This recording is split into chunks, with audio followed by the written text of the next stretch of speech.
శుక్లాంబరధరం విష్ణుం శశివర్ణం చతుర్భుజం ప్రసన్నవదనం ధ్యాయేత్ సర్వవిఘ్నోపశాంతయే. ఓం గం గణపతయే నమః. ఓం నమో వెంకటేశాయ నమః.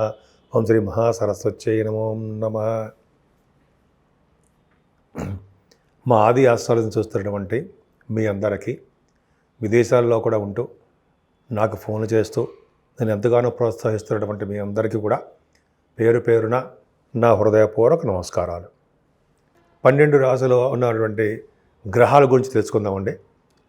12 రాశుల్లో అంటే 21 డిసెంబర్ నుండి 27 డిసెంబర్ ఈ వారం రోజులు కూడా గ్రహాలు ఏ భావంలో ఉన్నాయి, అదే ఏ రాశిలో ఉన్నాయి, ఆ గ్రహాలు ఇచ్చే ఫలితాలు వివిధ రాశులకు ఎలా ఉంటాయో ఇప్పుడు తెలుసుకుందాం.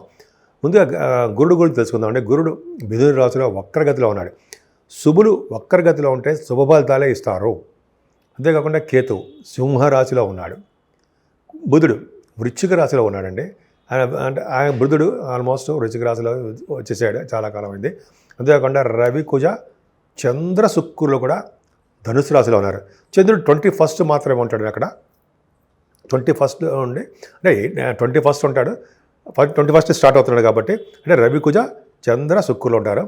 అంతేకాకుండా చంద్రుడు కూడా 22 అండ్ 23 మకర రాశిలోను, రాహువు కుంభరాశిలో ఉంటాడు. చంద్రుడు కూడా 24, 25 తారీఖులో కలిసి ఉండడము, చంద్రరాహుల ఫలితాలు బాగుంటాయండి. అలాగే శనీశ్వరుడు మీనరాశిలో ఉండడం వల్ల ఫలితాలు ఎలా మీనరాశిలో ఉన్నాడు. సో ఈ గ్రహాల యొక్క ప్రభావం ఎలా ఉందండి, అన్ని రాశుల వాళ్ళకి ఈ గ్రహాలు ఏ ఫలితాలు ఇస్తారో తెలుసుకుందాం. కన్యారాశి వారికి శని మీ రాశిలో చూస్తున్నాడు.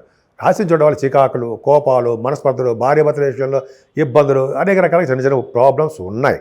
కానీ ధన సంపాదన విషయంలో ఏమాత్రం ఇబ్బంది లేదు. కుటుంబంలో వృద్ధి, కుటుంబంలో సఖ్యత, ముఖవర్చస్సు పెరగడము, ఆదరాభిమానాలు ఉండడము, చక్కగా వేళపడ్డ భోజన వసతులు, ఎక్కడికి వెళ్ళండి మీకు భోజనం పిలిచి మరీ పెడతారనడంలో సందేహాలకు. కన్యారాశి వారికి నెక్స్ట్ ఇయర్ మే ఎండింగ్ వరకు కూడా మీరు ఎక్కడున్నా మీరు భోజన వసతులు, అన్ని రకాల వసతులు, సకల వసతులు కలవారే ఉంటారు మీరు. అలాగే మీరు పాటలు పాడేవారు గాను, గాయకులు గాను, అంతేకాకుండా యాంకరింగ్ వృత్తిలో ఉన్నవారు గాను, యూట్యూబ్ ఛానల్స్లో మీరు పనిచేసేవారుగా బ్రహ్మాండంగా ఉన్నారండి. ద్వితీయ భావం పర్ఫెక్ట్గా బాగుంది. మీ చెల్లెళ్ళు బాగుంటారు, ప్రయాణాలు చేస్తూ ఉంటారు, మీకు కొత్త ఐడియాలు కార్యరూపం దాలుస్తూ ఉంటాయి. మంచి మీకు యోగవంతమైన కాలం అని బ్రహ్మాండంగా చెప్పచ్చు. చాలా మంచి యోగమే. బుధుడు కూడా మీకు వృశ్చిక రాశిలో ఉన్నాడు కాబట్టి దాన ధర్మాల మీద ఆసక్తి కలుగుతూ ఉంటుంది. దాన ధర్మాలు చేద్దామని ఆసక్తి ఉంటుంది. ఆరోగ్యవంతులుగా మీరు ఉంటారు. అంతేకాకుండా కొంతగా మీరు కొద్దిగా ప్రయాణాలు చేయడానికి అవకాశాలు ఎక్కువ ఉంటాయి. మీ తమ్ముళ్ళని కలుస్తుంటారు. వెంకటేశ్వర స్వామివారి యొక్క దర్శన భాగ్యం మీకు కలుగుతుంది. కన్యారాశి వారికి రవి, కుజ, చంద్రులు 4th భావం నుండి గురుడు చేత చూడబడుతున్నాడు. అంటే ఆభరణ ప్రాప్తి ఉంటుంది. ఆభరణ ప్రాప్తి కానీ, వాహనాలు కానీ, వాహన సౌఖ్యం కానీ మీకు ఉండి తీరడానికి అవకాశం ఎక్కువ.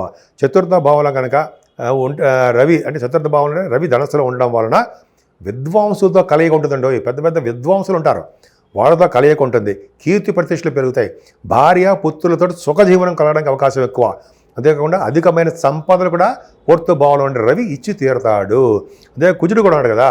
కుజుడు కూడా ఉండడం వలన భగవత్ ఆరాధన కోసము, పండితుల సేవ కోసము, పండితులను గౌరవించడం కోసము, జ్ఞానం వృద్ధి కోసము మీకు కుజుడు బ్రహ్మాండంగా తోడ్పడతాడు. చాలా మంచి అద్భుతమైన ఫలితాలు ఇస్తున్నాడు. అంతేకాకుండా చదువునిస్తాడు, ఆభరణాలు ఇస్తాడు. అని చెప్పినట్టుగా మీకు వ్యవసాయ రంగంలో ధనప్రాప్తి కలిగించేట్టు చేస్తుంటాడు. సుఖపడే గీత మీకు ఉంది. పర్ఫెక్ట్గా సుఖపడతారు. ఎక్కడికి వెళ్ళినా సుఖపడుతూనే ఉంటారు. మీ పిల్లల విషయంలో చూసుకుంటే ఆడపిల్లల విషయంలో చాలా మంచి యోగం ఉందండి.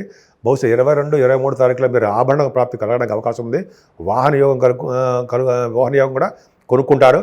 అలాగే మీకు పంచమస్థానం చెందడం వలన మీరు స్టాక్ మార్కెట్లోనూ, షేర్ మార్కెట్లోనూ ధన సంపాదన అవకాశం ఉంది. కళారంగంలో అభిరుచి ఉంటుంది. సంగీతం కానీ, నృత్య కళాకారులుగా మీరు బాగా డెవలప్ అవుతారు. ఇదే కాకుండా ఇతడి వాళ్ళని పోషించే తత్వం ఉంటుంది. ధర్మకార్యాలు, శుభకార్యాలు ఒకదాంతో ఒకటి చేసుకుంటూ వెళ్ళిపోతుంటారు. కన్యారాశి వాళ్ళకి అద్భుత ఫలితాలు ఉన్నాయి. 6వ భావంలో రాహుతో కలిసి చంద్రుడు పర్ఫెక్ట్. అంటే 24, 25 తారీఖులో చంద్రుడు మీరు లాభాధిపతి 6వ భావంలో రాహుతో కలిసి ఉన్నాడు. ఇంతకంటే ఏం కావాలండి, చంద్రుడితో కలిసిన రాహు కానీ, చంద్రుడితో కలిసిన రవి కానీ ఉంటే మీకు, చంద్రుడితో కలిసిన రవి కాదండి, రాహుతో కలిసిన రవి ఉంటే రాహు మిక్కిలి బలవంతుడై మిక్కిలి శుభ ఫలితాలు ఇస్తాడు. 6వ భావంలో మీకు ఉన్నాడు కాబట్టి భూములు, సకల వసతులు కలిగిన భవనాలు, గృహ సౌఖ్యము, ఆభరణ సౌఖ్యము ఇవన్నీ ఇస్తాడు. కార్యసిద్ధి ఇవన్నీ ఉంటాయి. ఆరభావంలో రాహు మేనమామకి బాగా ఉండేది చేస్తుంటాడు, ఆభరణ ప్రాప్తి కలిగేది చేస్తుంటాడు. కాంపిటీషన్ సక్సెస్ వాటిల్లో కాంపిటీషన్స్ ఎగ్జామ్స్ ఉంటాయి కదా, వాటిలో ఎగ్జామ్స్లో సక్సెస్ అయ్యేది చేస్తుంటాడు. విదేశాలకి వెళ్ళడానికి అవకాశాలు ఇస్తుంటాడు ఆయన. స్టాంపింగ్.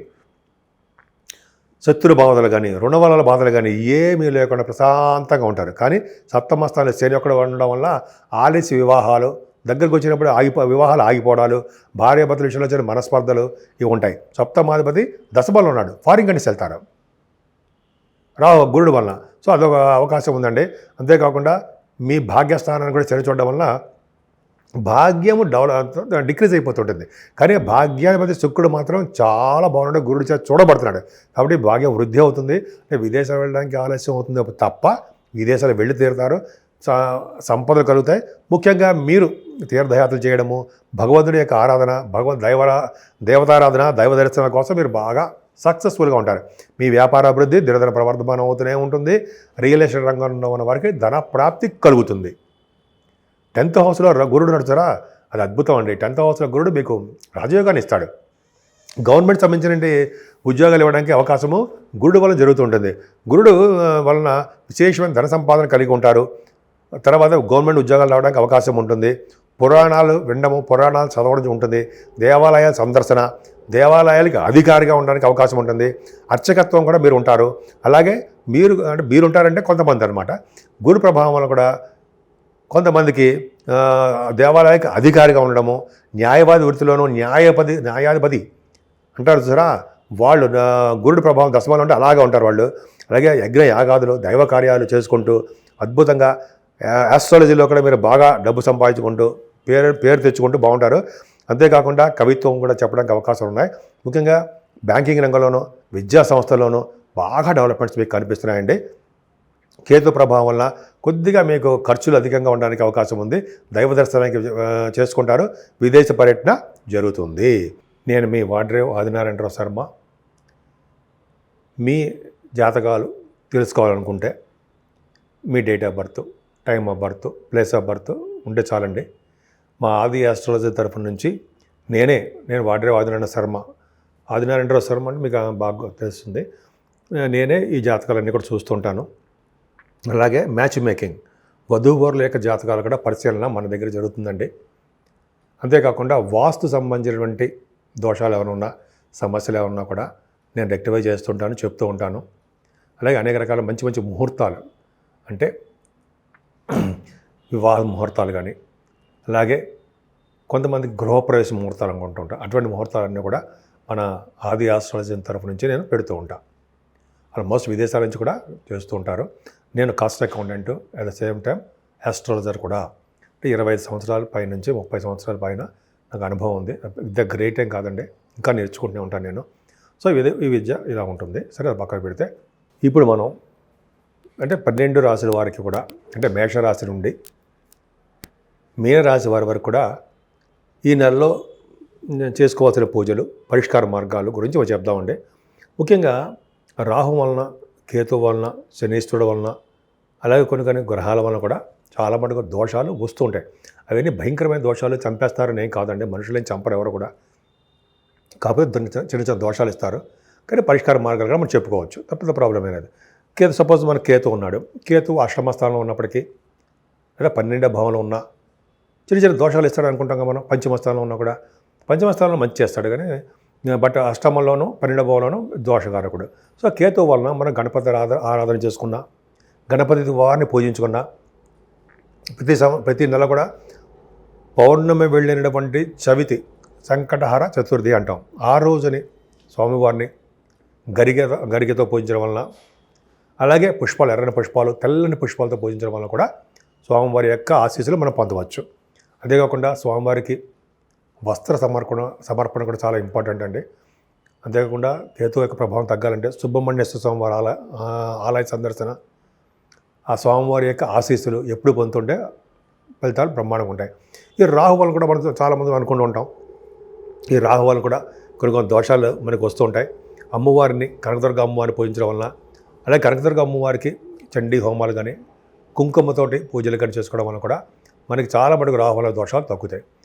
కాళహస్తిలో కూడా మనం రాహుకేతువులు పూజ చేసుకోవడం వల్ల కూడా చాలా మటుకు పరిష్కారం అవ్వగలం. అంతేగాని అవ్వవు అనుకోవడం మాత్రం దండగా అవుతాయి. నమ్మకంతో మనం చేసుకోవాలి. కామాఖ్య అమ్మవారు దగ్గరికి అక్కడ పూజలు చేసుకోవడం వల్ల కూడా రాహుకేతుల వలన 12 గ్రహాల వలన దోషాలు పరిహారం అనేవి కాకుండా మన జాతకాల ప్రకారము అవి ఇమ్మీడియట్గా అంటే మనం ఇమ్మీడియట్గా ఫలితాలు రావడం కూడా అవకాశాలు కామాఖ్య టెంపుల్లో అస్సాం గౌహటి అక్కడ ఉండడానికి అవకాశం ఉందండి. నేను ఈ మధ్య వెళ్ళొచ్చాను. అప్పటి నుంచి కొద్దిగా బాగుంది నాకు. సరే, అది పక్కన పెడితే మనకి శనీశ్వరుడు వల్ల కూడా దోషాలు ఉంటాయండి. అందుకనే శనీశ్వరుడు చతుర్థ భావంలో ఉన్న, అష్టమ స్థానంలో ఉన్న, 12వ భావంలో ఉన్న కూడా దోషమే. సో కాబట్టి మనం అంటే ఎవరైతే వాళ్ళకి అందరికీ కూడా 7 శనివారాలు స్వామివారిని తైలాభిషేకాలు చేయించుకోవడం వలన, పూజ చేయడం వలన, అంతేకాకుండా స్వామివారి దగ్గర దీపారాధన చేయడం వలన, స్వామివారు అంటే శనీశ్వరుడు చేయడం వలన, 11 ప్రదక్షిణాలు ఆంజనేయ స్వామివారి చుట్టూ తిరగడం వలన, స్వామివారికి వడమాల సమర్పించడం వలన, అంతేకాకుండా విష్ణువుని ఆరాధించడం వలన, వెంకటేశ్వర స్వామి దగ్గర దీపారాధన చేయడం వలన, ముఖ్యంగా శివాభిషేకాలు చేసుకోవడం వలన కూడా శనీశ్వరుడు వచ్చే దోషాలు పోతాయండి. ముఖ్యంగా పార్వతీ అమ్మవారిని పూజించడం విశేషమైన శుభఫలితాలు ఇచ్చి తీరుతారు. ఎందుకంటే అమ్మవారికి ఆధీనంలోనే 9 గ్రహాలు ఉంటాయి కాబట్టి ఖచ్చితంగా మంచి యోగాలే ఇస్తాయి.